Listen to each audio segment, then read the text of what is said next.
I don't like these places at all. I don't like these places. But for George, I'm here. When I met George, this was me. I was Big Daddy before I was Big Daddy because I'm from the South and you know it. Grandmama's Big Mama, Big Daddy's Big Daddy. When I played football at UCLA, my nickname was Big Daddy because I was a big brother and I would run you over. But when I met George in 2005, I forget who the executive producer was in the room. I'm sorry I forgot your name. I can see your face, but I don't remember your name. There were, I'm going to be a little politically incorrect if I may. There were a lot of white boys coming out the room. And these are actors in Toronto, and they were all well-known actors, and some of them were saying, what is this, acting 101? What does he want us to do? Now, I'm a little bit of a germaphobe. I walked in the room. I mean, I do shake y'all hands, and some of you guys do not wash your hands in the bathroom. Okay, and then you want to come up and shake my hand. I'll shake it anyway, but I want to slap you, some of you. But anyway, I go in the room, and George, there was a little office table, an office phone, and an office chair. And George said, "You are dead, but you're remembering what it's like to be alive." Now, I look at this phone, and I'm thinking, how bad do I want this job? Because I was in the bathroom and I saw these guys that didn't wash their hands, and I knew they touched that phone. So I sat there for a long time, just looking at George.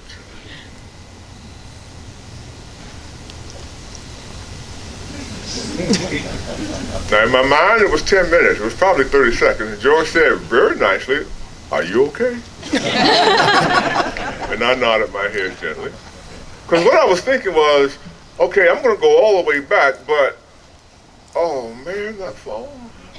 So I sat with my back up against the wall, I put the phone on the ground, and I laid my head on the phone, and I used it like a pillow, curled up in the fetus position, and I went to sleep for a little bit. Then I woke up, and like a little baby, I got the phone and I started playing with it. I started licking the phone and it tasted nasty. Oh, it tasted nasty. I started licking the phone like babies do, and then I grabbed the phone and I started beating it like babies do, and then I stood up, oh, with the chair over my head, and George went, oh, you got me. You know, you ever see Fred Sanford and Sanford and Son, and he goes, Weezy, I'm coming, baby. George did one of those kind of things.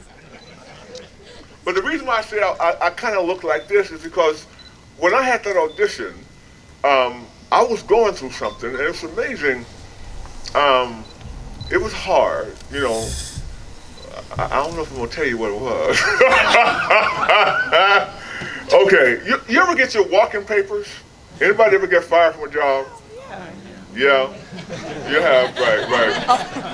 Okay, well, maybe, I don't know, maybe 3 weeks or a month before that, I was in LA for pilot season, and I hear a knock on the door. Now I'm thinking, nobody know I'm here. And I don't answer my door if I don't know you're coming, by the way. And it was FedEx. And inside that envelope was a letter from a lawyer. And after 26 years of marriage, I got a letter saying, I don't want your ass no more. Well, okay.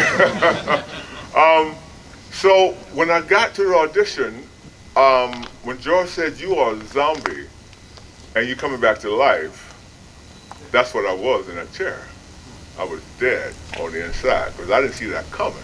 There was a book, when one door closed, another door opened, and I'm sitting there, and I have to thank my ex-wife. I ain't got no more money, so you ain't getting no more money now. But I like to think that my ex-wife knew that this movie was coming out, and she thought, I know I need money for a long time, and there's no way he's gonna get this job unless I hit him with it right now. So when she hit it with it then, I'm standing there, and 2 weeks later, George asked me if I wanted to part. And I like to golf. I'm not very good. And I want to go to a couple celebrity golf tournaments. So I asked George, like an idiot, when are you shooting? Because I got a couple of golf tournaments I got to attend. George very kind of just looked at me and just shook his head like, Lord help this boy.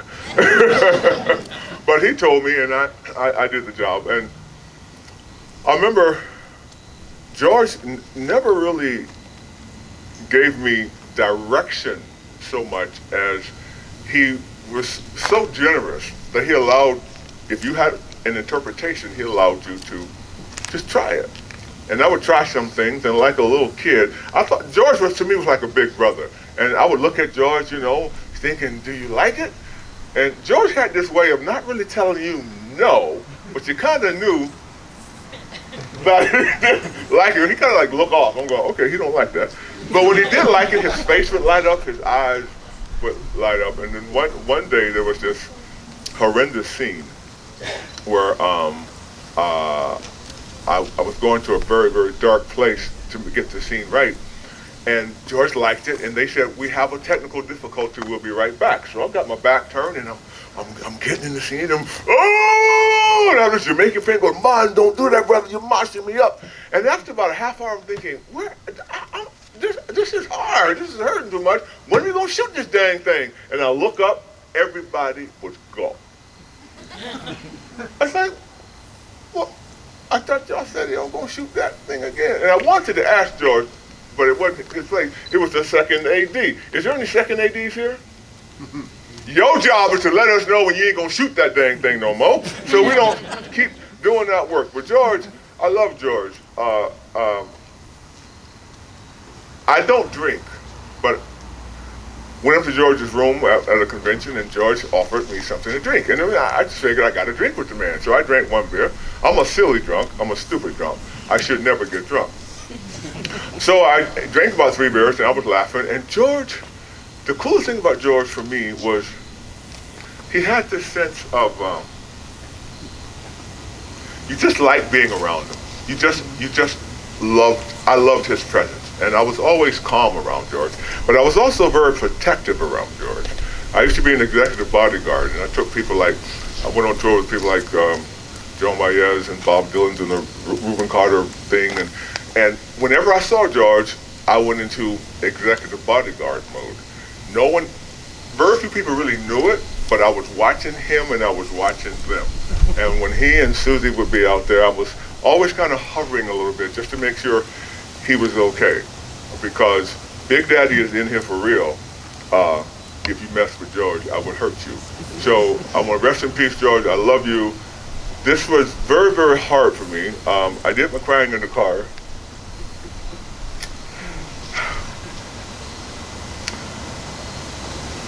I was supposed to, if there's somebody you say you're going to get together with them, get together with them. Because I was going to get together with Susan and George, and we're busy and across paths. You keep thinking, we'll call them next week, and we'll call next week, and next thing you know, there is no next week. So if there are people you love, let them know often. If you think about them, give them a call. And if you're going to get together with somebody, do it. Whenever I think of George, it's just like that, sunshine. And I'm so glad he chose me. And he gave me a vehicle to pay my ex-wife. I got 2 more years and